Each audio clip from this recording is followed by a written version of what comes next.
हो गया। बिस्मिल्लाहिर्रहमानिर्रहीम। सबसे पहले तो आज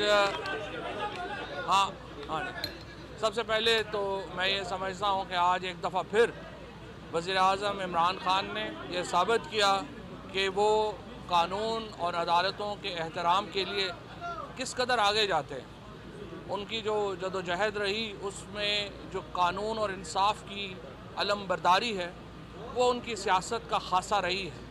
और आज एक बार फिर आप देखिए कि सुबह 9:30 बजे अदालत ने हुक्म किया कि वज़ीर-ए-आज़म आएँ और वो अपने घर से सीधा सुप्रीम कोर्ट में पहुँचे और अदालत के हुक्म के ऊपर की तामील की।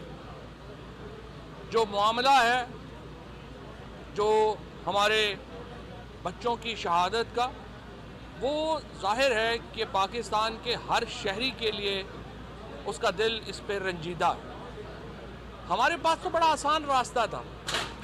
हमारी जो मुखालिफ पार्टी थी PMLN, वो उस वक़्त बरसर इक़्तिदार थी।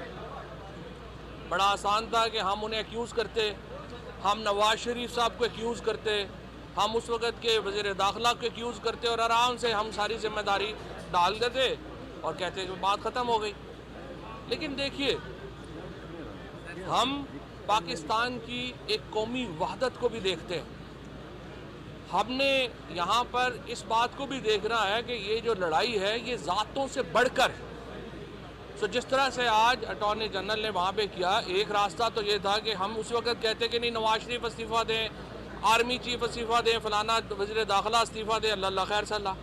इसके बजाय दूसरा रास्ता इख्तियार किया गया और पाकिस्तान की तमाम सियासी जमातों ने अपना जो इख्तलाफात थे उनको पसे पुश डाल के वो इकट्ठे हुए और उन्होंने एक तवील बातचीत के बाद नेशनल एक्शन प्लान बनाया। उस नेशनल एक्शन प्लान के पीछे पूरी कौम खड़ी हुई और ये वो वक्त था, मैं आपको ये भी याद दिलाना चाहता हूँ कि जब अदालतों में जजों ने फैसले करने छोड़ दिए थे, आपको आर्मी कोर्ट्स बनानी पड़ी थी।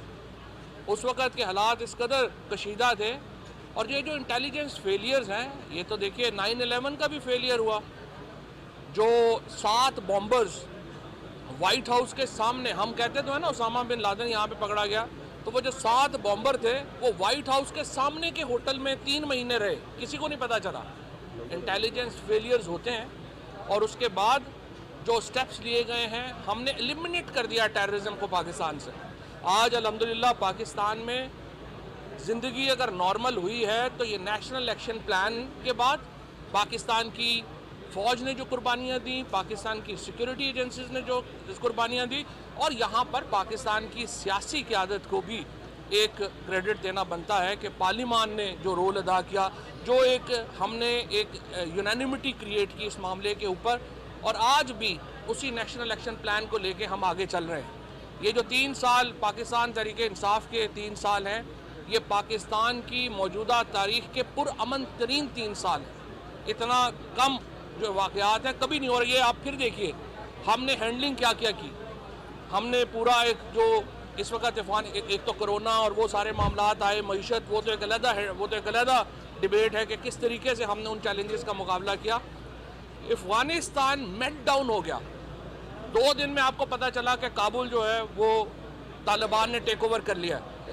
मैं यहाँ इंटीरियर मिनिस्ट्री को, शेख रशीद साहब को, पाकिस्तान की तमाम सिविल एजेंसीज़ को, पाकिस्तान की फ़ौज को, ISI को ये क्रेडिट देना चाहता हूँ कि जिन्होंने पाकिस्तान की सियासी क़यादत के दूरअंदेशाना फ़ैसलों के ऊपर शानदार तरीके से अमल दरामद किया। अगर आज ये जो सूरत हाल जिससे हम अफ़गानिस्तान में गुज़रे हैं, अगर ये सूरत हाल किसी और मुल्क को दरपेश होती तो आप अंदाज़ा लगाइए कि वहाँ पे क्या हालात होते। इस वक्त तकरीबन कल अक़वाम मुत्तहिदा ने कहा है 23 करोड़ लोग अफ़गानिस्तान के, उनको खाना नहीं मिल रहा, बच्चे वहाँ पे बिके जा रहे हैं। इन हालात में आप मुकाबला कर रहे हैं इस सारे मामले का। ये कोई एक अलहदा करके इसको नहीं देखा जा सकता। आज फिर एक दफ़ा वज़ीर-ए-आज़म ने आइन और कानून की हुक्मरानी का जो हमारा मैनिफेस्टो है, जो हमारा मंशूर है, उसको अमली तौर के ऊपर नाफज करके दिखाया है। आज अदालत के सामने पेश होके और सिर्फ हम जो और अकेले बिल्कुल 2-3 जो लोग रास्ते में साथ जुड़ गए, अदरवाइज़ उन्होंने किसी को भी नहीं बताया कि हम सुप्रीम कोर्ट जा रहे हैं। ये वो एहतराम है जो PTI की हुकूमत करती है। अब ये अदालत ने फैसला किया है, 4 वीक्स में उन्होंने कहा है कि एक कमीशन क्रिएट किया जाए, और कमीशन इसमें तहकीकात मुकम्मल हो चुकी हैं। जो मेन हैंडलर्स थे वो पहले ही एलिमिनेट हो चुके हैं। अब उन्होंने कहा है कि जो बाकी जिनकी मॉरल जिम्मेदारियां बनती हैं उनका डिटरमिन किया जाए। वो कमीशन की रिपोर्ट भी है, 4 हफ्ते पे हम करके सुप्रीम कोर्ट के सामने इंशाल्लाह उसको भी रखेंगे, और इसी डिटर्मिनेशन से तमाम इदारों ने अपने अपने काम करने हैं। उसमें इंतज़ामिया भी शामिल है, उसमें जुडिशरी भी शामिल है, उसमें बाकी इदारे भी शामिल है, और इंशाल्लाह इसको आगे लेके चलेंगे।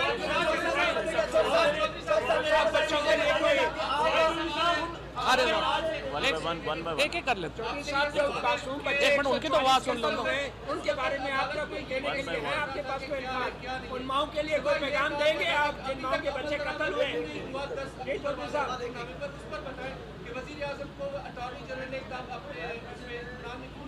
जो तमाम देखिए, बात सुने, गुजारिश सुने।